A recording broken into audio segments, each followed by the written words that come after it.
Professor Narlikar is one of the scientists who's taken public issue with this. Right. Do you have any personal belief or see a role in astrology?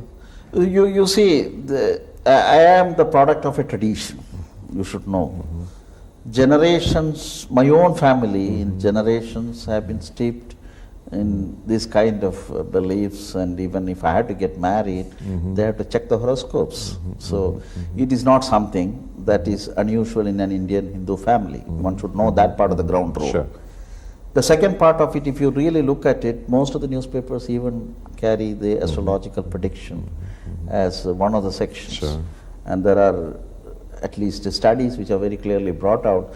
The presence of that particular sheet improves the circulation of that particular paper, though there is a lot of people who read it, whether they believe it or not. And then, so you see, this is something which is, and this is not only here, it happens elsewhere.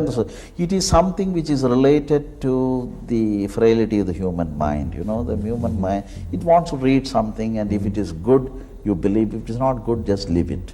So that is a kind of a thing. So it is a part of that overall psychology.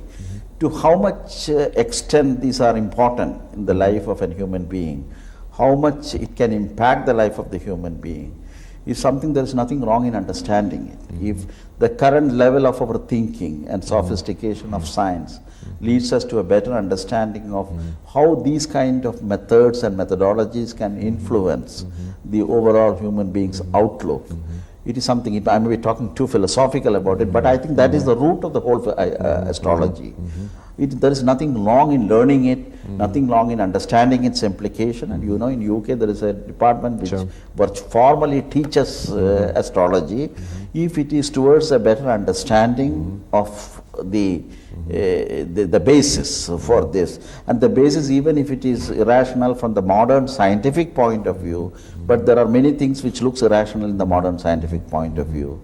It is worth understanding it within the limitations of what our mind can comprehend. I think it is an exercise it has to be gone through like any other area where you don't understand and therefore you try to understand. The other part of it is also that there is a lot of people who make money out of, make a living out of this kind of a thing.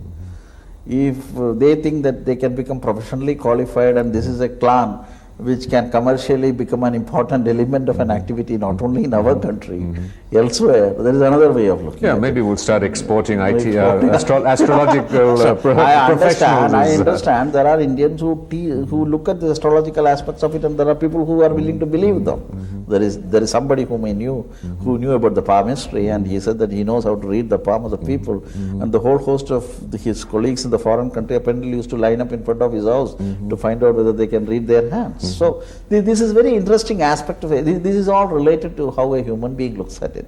So it is not the question anymore of a debate between a science and a non-science.